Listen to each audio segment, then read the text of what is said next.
Hello students, welcome to my channel math solution by Baljeet sir. मैं बलजीत सैनी आज आपके सामने फिर हाजिर हूँ एक नई मैथ की वीडियो लेकर। नंबर सिस्टम की सीरीज चली हुई है। नंबर सिस्टम की सीरीज के अंदर उसका एक पार्ट चला हुआ है, नाम है रिमाइंडर थ्योरम। इससे पहले कुछ वीडियो आ चुके हैं रिमाइंडर थ्योरम को लेकर, परंतु जो आज की वीडियो रहेगी रिमाइंडर थ्योरम को लेकर, इसमें किस तरीके के और क्वेश्चन रिमाइंडर थ्योरम से लेकर बन सकते हैं और पहले भी पूछे गए हैं किसी न किसी कॉम्पिटिटिव एग्जाम में और आगे भी पूछे जाएंगे। तो जानते हैं और किस तरीके के क्वेश्चन किन किन एक्सप्रेशनों को लेकर पूछे जा सकते हैं। उसी तरीके की एक एक्सप्रेशन आपके सामने है, a की पावर p-1 और इसको भाग दिया गया है p से। अगर कोई इस तरीके की एक्सप्रेशन देकर आपसे पूछा जाता है कि उस संख्या का रिमाइंडर बताएं, शेषफल बताएं, तो उसका रिमाइंडर होगा 1। क्यों होगा, उसका कारण होगा, इस एक्सप्रेशन के अंदर p एक प्राइम नंबर होगा, अभाज्य संख्या होगी। अभाज्य संख्याएं क्या होती हैं? ऐसी संख्याएं जिनके केवल 2 गुणनखंड हों, ओनली 2 फैक्टर हों। जैसे प्राइम नंबर को जानते हैं हम पहले एक बार। प्राइम नंबर होते हैं जिसके ओनली 2 फैक्टर हों। क्या हों?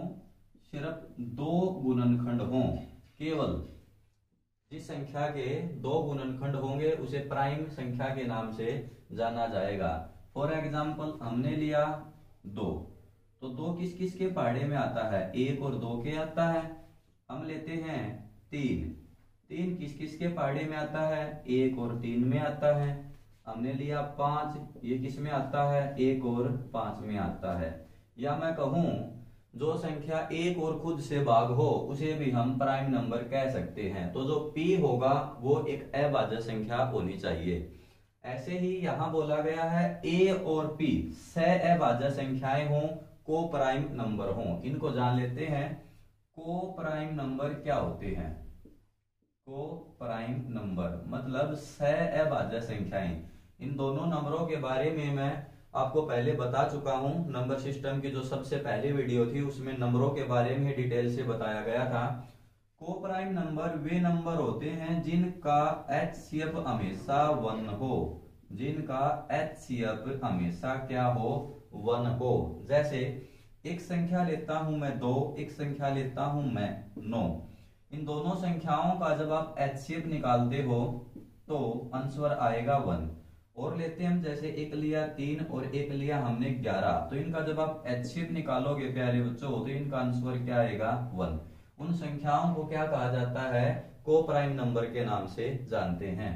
तो यदि कोई भी एक्सप्रेशन या कोई भी संख्या अगर इस एक्सप्रेशन के ऊपर डिपेंड हो, इस एक्सप्रेशन को लेकर दी गई हो और उसमें रिमाइंडर पूछा जाए, तो आप बिना सॉल्यूशन से जवाब क्या दे सकते हो? 1 दे सकते हो। परंतु कुछ क्वेश्चन ऐसे भी होंगे जो इस एक्सप्रेशन पर नहीं होंगे और उनको बनाना पड़ेगा इस एक्सप्रेशन के ऊपर। तो कुछ इसी तरीके के क्वेश्चन जानते हैं इस एक्सप्रेशन को लेकर। आइए देखते हैं इस एक्सप्रेशन को लेकर किस तरीके के क्वेश्चन आपसे पूछे जा सकते हैं। जैसे सबसे पहला क्वेश्चन हमारे पास 2 की पावर 72 भाग में है हमारे पास 73। तो आपको इस स्टेटमेंट के अंदर, इस सम के अंदर आपको ये चेक करना है कि क्या ये वाली एक्सप्रेशन इसमें बिलोंग कर रही है या नहीं। तो जो ये 2 है इस संख्या के अंदर काम करेगा a का, और जो ये 73 है इस संख्या के अंदर काम करेगा p का। p-1 यहां हुआ, मतलब 73 में से 1 जाएगा तो 72। तो इस संख्या का जवाब आप क्या कह सकते हो? इसका रिमाइंडर बचेगा 1। इस संख्या का रिमाइंडर क्या रहेगा? 1। ऐसे ही इसको देख सकते हो आप, 2 की पावर 100 भाग में 101। तो ये हुआ a, ये हुआ p। तो जो ये हमारे पास p है ये तो एक प्राइम नंबर है 101। 3 अंकों का सबसे छोटा अभाज्य संख्या 101 है। जो 2 है ये हमारे पास a का काम करेगा और ये p का करेगा। तो 2 और 101 क्या होने चाहिए? सहअभाज्य संख्याएं होनी चाहिए, को प्राइम नंबर होने चाहिए। मतलब इनका एचसीएफ 1 आना चाहिए। 2 और 101 का एचसीएफ निकालेंगे तो 1 आएगा। तो आप इसका रिमाइंडर क्या बता सकते हो, 1। परंतु जरूरी नहीं है कि हर बार ही रिमाइंडर 1 आए। जैसे हमारे पास एक क्वेश्चन ये है इसी तरीके का, और एक क्वेश्चन ये है, इनका जो आंसर रहेगा वो निकालना पड़ता है। 2 की पावर 106 भाग में 53, और हमें इसमें बताना है कि इसका रिमाइंडर क्या रहेगा। इस क्वेश्चन का रिमाइंडर मतलब शेषफल क्या आएगा, देखते हैं। अब यहां हमारे पास ए का काम कर रहा है 2 और पी का काम कर रहा है हमारे पास 53, और हमें पता है इस एक्सप्रेशन का कि यहाँ जो पावर होगी वो पी में से एक कम करके आएगी। 53 में से एक कम करेंगे तो क्या आएगा, ये 52। तो 52 तो यहाँ पर नहीं है, तो हमें 52 के फॉर्म में से क्या करना पड़ेगा, तोड़ना पड़ेगा। कैसे, मैं इसको 2 की पावर 52 गुणा में 2 की पावर 52 गुणा में 2 की पावर 52, 52 104, बचे कितने 2, तो 2 की पावर 2। बेस बराबर हो तो पावर ऐड हो जाती है, और भाग में क्या हो जाएगा प्यारे बच्चों, 53। अब 2 की पावर 52 भाग में 53 इस एक्सप्रेशन पर काम करेगा, ये वाला भी इसी पर काम करेगा, ये अलग हो जाएगा। तो यहां से इसको और इसको एडजस्ट करेंगे तो रिमाइंडर कितना छोड़ेगा, ये प्लस का 1। इसमें रिमाइंडर कितना छोड़ेगा, ये प्लस का 1, और ये तो ऑलरेडी 4 है, तो एक एक कम 1, और यहाँ हो गया 2 की पावर 2 मतलब 4। तो ये हुआ, ऊपर बन गया हमारे पास गुणा करने पर 4, और नीचे बना हमारे पास 53। 4 को 53 से भाग देंगे तो आप क्या कहोगे, आप यही कहोगे ना कि सर रिमाइंडर तो 4 ही आएगा। तो इस तरीके से आप इन क्वेश्चनों को निकाल सकते हो। कुछ और क्वेश्चन देखते हैं, जैसे हमारे पास एक इसी तरीके का ये क्वेश्चन है, ये देखेंगे।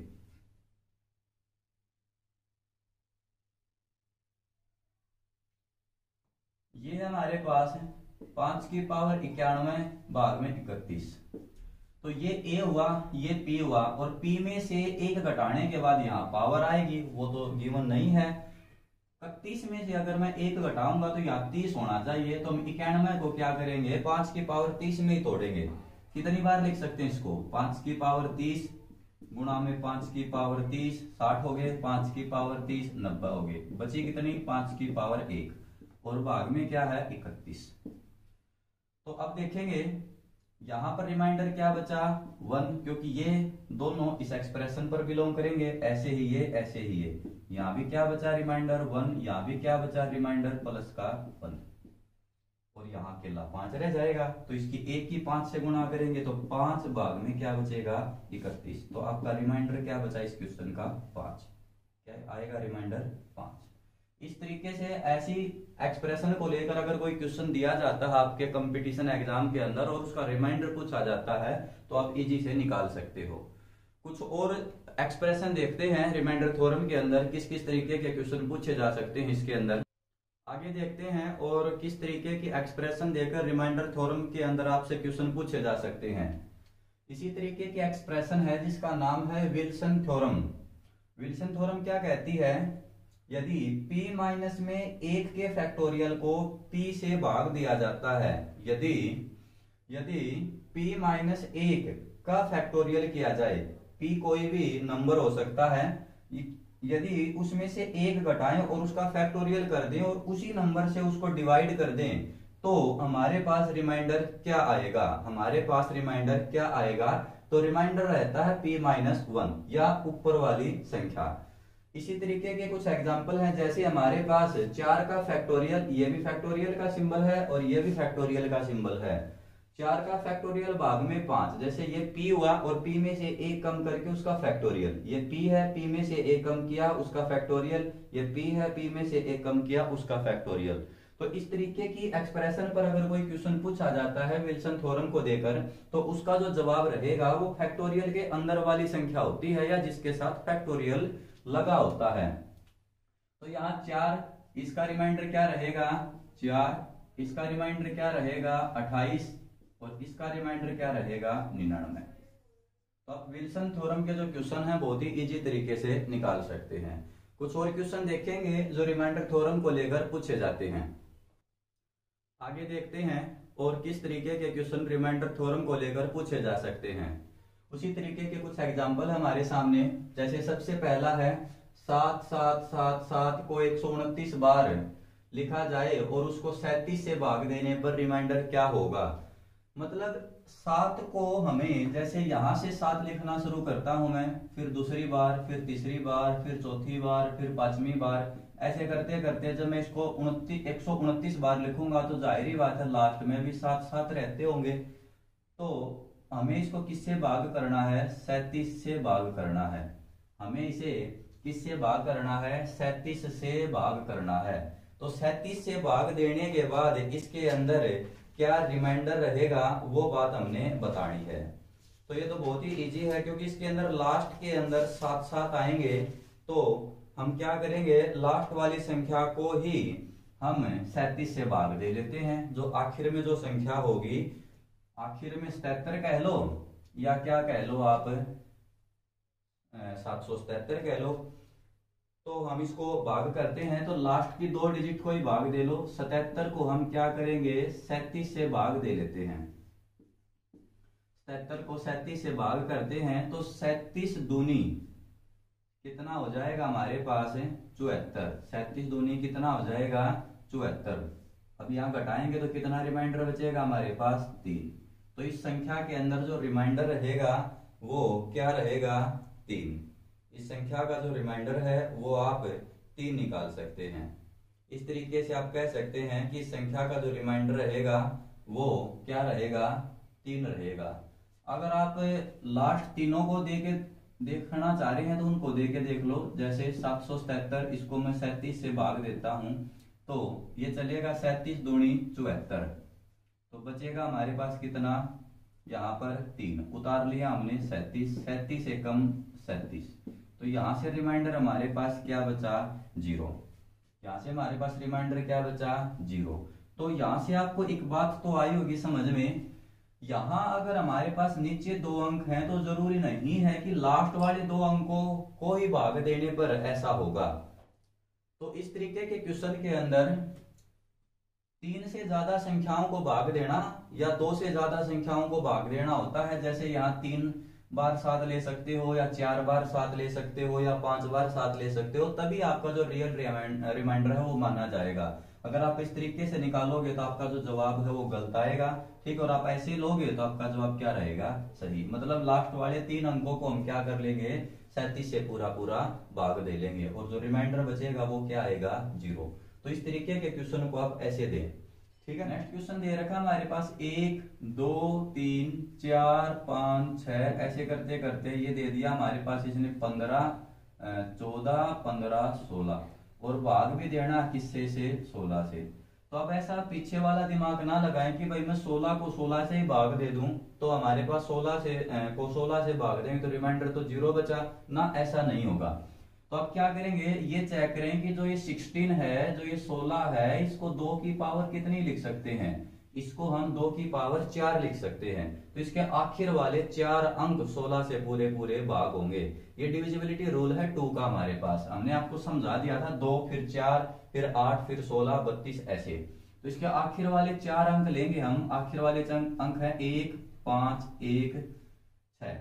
तो इसको मैं 16 से भाग दूंगा। 16 निम्मा 144, बचे कितने हमारे पास? 7 उतार लेंगे हम 6, 16 चौके 64। तो रिमाइंडर कितना बचा प्यारे बच्चों? 12। तो इस क्वेश्चन का जो रिमाइंडर रहेगा वो आएगा 12। आगे देख लेते हैं। 10 की पावर 1 प्लस 10 की पावर 2, ऐसे करते करते ये दिया गया है 10 की पावर 100 तक। 10 की पावर 100, और भाग देना इसे प्यारे बच्चों में किससे? 6 से। और ये बताना है कि रिमाइंडर क्या होगा, इसके अंदर शेषफल क्या आएगा, रिमाइंडर क्या आएगा। तो डिविजिबिलिटी का जो जो रिमाइंडर थ्योरम का जो रूल है उसको ध्यान में रखते हुए डिवाइड करेंगे। यहाँ हमारे पास 10 है और आगे पावर चलती जा रही है कुछ ना कुछ। तो 10 को जब मैं 6 से भाग करता हूं तो रिमाइंडर तो 4 बचेगा।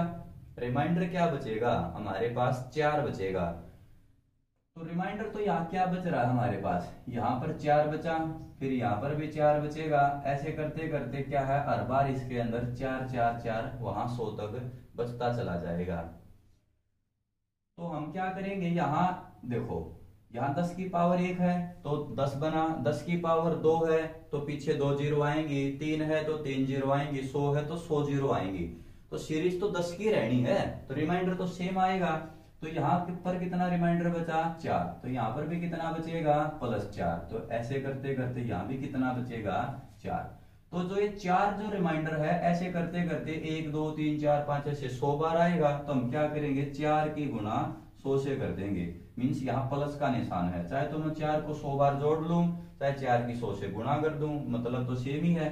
भाग में क्या हो जाएगा 6। ये हो गया हमारे पास प्यारे बच्चों 400। 400 भाग में क्या हो गया 6। अब इसको भाग दे लो, बचेगा कितना हमारे पास रिमाइंडर 6 छकू 36 बचेगा, 4 छकू 36, फिर रिमाइंडर क्या आया वापिस 4। तो इस संख्या का जो रिमाइंडर रहेगा वो क्या रहेगा 4। ऐसे ही आप इसमें निकाल सकते हो बिल्कुल इसी तरीके से। आगे देखते हैं।